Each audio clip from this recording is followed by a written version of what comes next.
यो अर्थिङ कसरी गर्ने भन्ने कुरा यसरी गर्न सकिन्छ है। नजानेकोहरूले सिक्नुहोस्। यति गहिरो 6 फुटको रड, 6 फुटको रड भनेको तामाको रड हो। सबभन्दा ओरिजिनल काम भनेको तामाको रड हाल्नुपर्छ। यो रड हो, यो रड 6 फुट अग्लो हो। यो आधा फुट मात्रै माथि राखेका छौँ यति ठुलो खाडलमा। यति गहिरो खाडल कोरिसकेपछि कम्तीमा 3.5 फुटको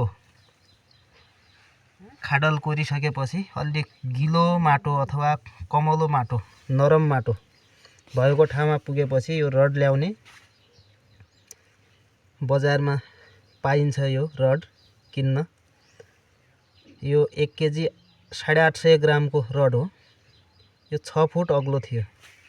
यसलाई यसरी तल ठोकिदिने अनि यहाँबाट तारको कनेक्ट गराउने र यसरी ल्याउने। यहाँ चाहिँ अर्थिङ तार वायरिङ गरेको घरको यो पाइपबाट तार आउँछ अनि यसरी चाहिँ यसलाई कनेक्ट गरिदियो भने यो अर्थिङ हुन्छ।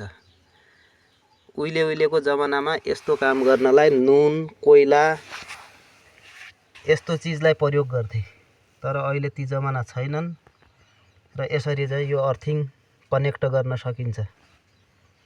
यो सबैले जान्ने कुरा, ज्ञानवर्धक कुरा पनि हेर्ने गरौँ। राजनीतिको भूतले मात्रै सधैँ काम गर्दैन।